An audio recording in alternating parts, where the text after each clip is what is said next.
Com certeza, falar de assuntos religiosos, hoje em dia, está cada vez mais difícil.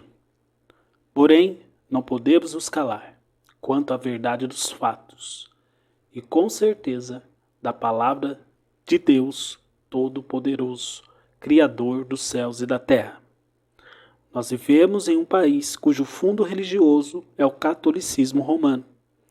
Sabemos que, segundo as tradições, que em seu contexto doutrinário existem, os feriados chamados santos são comuns. Porém, um dos mais marcantes, com certeza, é o dia 12 de outubro, onde adeptos da religião católica celebram como o Dia da Padroeira do Brasil, a Aparecida. O contexto histórico da devoção à Aparecida se dá desde 1717, quando a imagem foi encontrada no rio Paraíba do Sul e se tornou um movimento grande, atingindo todas as regiões do país.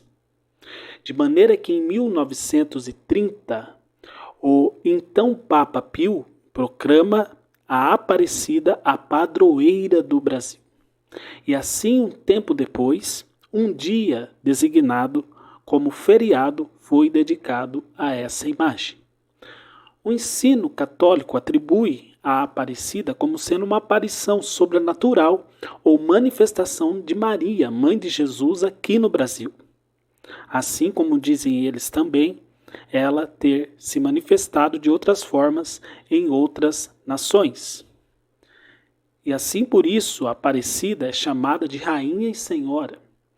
Dom Sebastião Leme, em uma consagração à Aparecida, repetia a reza: Rainha do Brasil e o Brasil vos ama. E assim vemos até hoje essa devoção, que até mesmo uma cidade foi construída, devotada a ela. Porém, agora, como disse no princípio, é necessário afirmarmos a verdade suprema e maior, a bússola segura e verdadeira, o martelo que esmiuça a penha, que é a palavra de Deus. E vermos o testemunho contra toda a devoção brasileira, por parte de milhões, à Aparecida.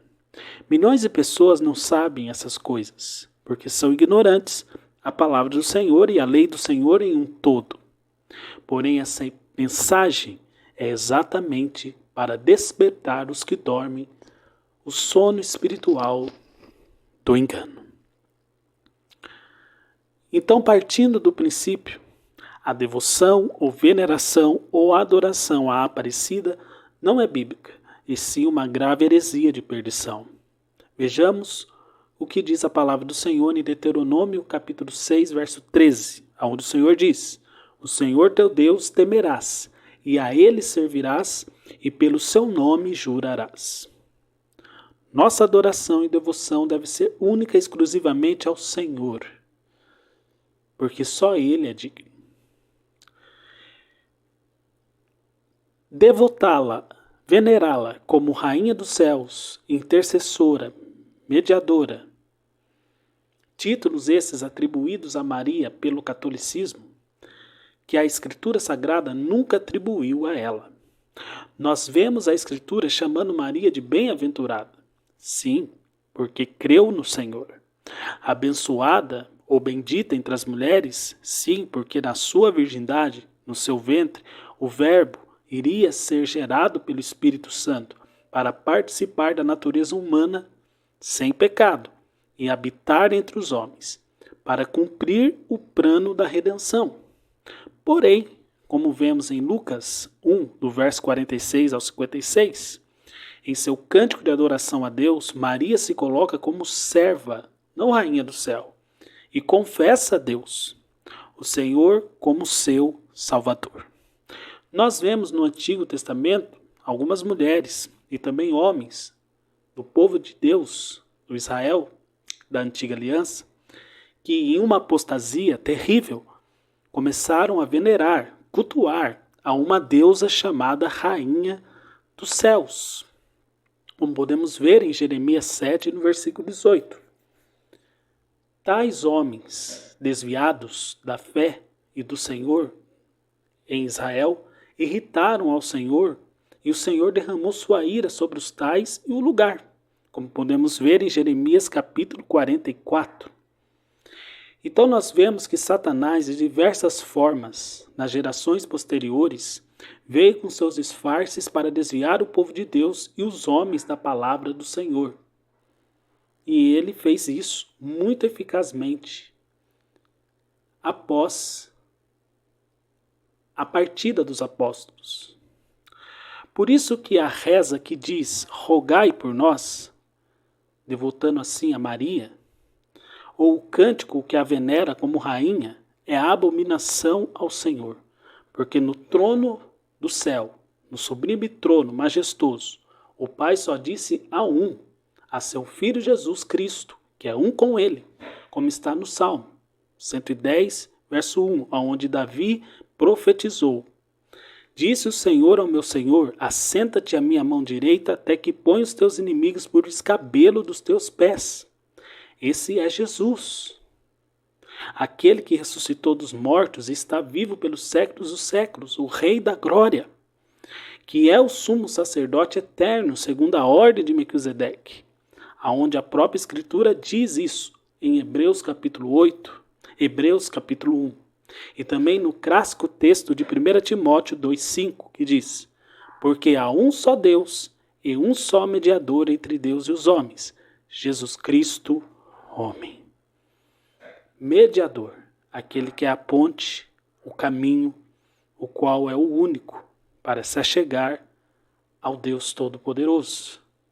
Jesus Cristo, o caminho, a verdade e a vida, que é a reconciliação dos homens com Deus por meio da sua morte na cruz e ressurreição ao terceiro dia e a fé no seu nome. E com certeza é gritante o fato da insensatez e ignorância espiritual de venerar, orar, pedir a uma estátua, a uma escultura feita por mãos humanas e imaginação de homens. Como diz a Escritura no Salmo 115, 4, os ídolos deles são prata e ouro, obra das mãos dos homens.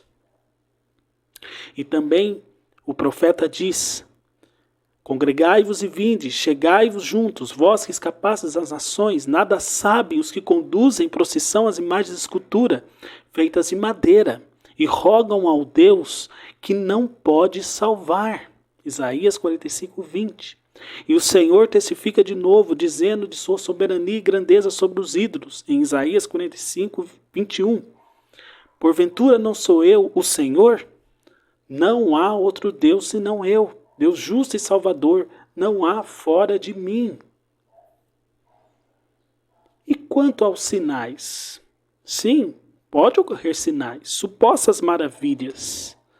Porém, diz a palavra de Deus em 1 Coríntios 10, 20, que os sacrifícios que os pagãos dão aos ídolos são sacrifícios aos demônios. Então, como é mandamento de Deus que não façamos imagens de escultura, quando o homem venera, cultua o ídolo representado na imagem, é a demônios que está adorando, é a demônios que está se consagrando, é a demônios que ele está consagrando sua casa, é a demônios que ele está consagrando a sua vida, que ele está orando, pedindo. Então vemos claramente que esses anjos caídos, os demônios, desviam muitos, operando falsos sinais e prodígios para o engano. Por isso o Senhor diz em Jeremias 10:1, não sigam os costumes de outras nações. Elas podem ficar espantadas quando aparecem coisas estranhas no céu, mas vocês não devem assustar. E também a Escritura diz que Satanás se transfigura em anjo de luz para enganar, como podemos ver em 2 Coríntios 11, no verso 14 e 15. Agora um fato bíblico verdadeiro. O juízo do Senhor está também sobre o Brasil. O juízo do Senhor é real. No Salmo 115, 8, tem um alerta para aqueles que veneram, se prostram e adoram ídolos, imagens de escultura. O Senhor declara por meio do seu profeta, dizendo: torne-se semelhante a eles, aos ídolos, os que os fazem e todos os que neles confiam. Esse é o chamado para aqueles que estão dormindo no engano. O Senhor nos chama para ter comunhão com Ele, para nós o conhecermos, para nós irmos até o Deus vivo e fiel e verdadeiro.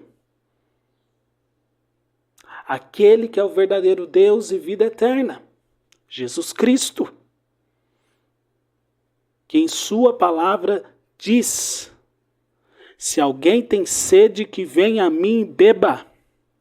Quem crê em mim, como diz a Escritura, rios de água viva correrão do seu ventre. João capítulo 7, verso 37 e 38. Se você tem sede de Deus, se você quer conhecer a Deus, se você quer servir a Deus, se você quer estar com o Senhor, obedecendo ao Senhor, volte-se para Cristo. Cristo é o único caminho. Jesus é o único caminho para a salvação. Jesus é a única esperança. Jesus, somente Jesus pode te saciar. Somente Jesus pode fazer você descansar. Pode tirar o fardo do pecado das suas costas. Pode te dar alegria e regozijo perante Deus. Pode te justificar por meio do seu sacrifício naquela cruz, a qual Ele se entregou por você e por mim. E ressuscitou ao terceiro dia triunfantemente sobre a morte, o pecado e o inferno, e está nas mãos do Cristo vitorioso ressurreto, as chaves da morte e do Hades, do inferno. Todo o poder do céu e da terra está nas mãos do Rei da Glória, do Senhor Jesus Cristo. E diante dele todo joelho se dobrará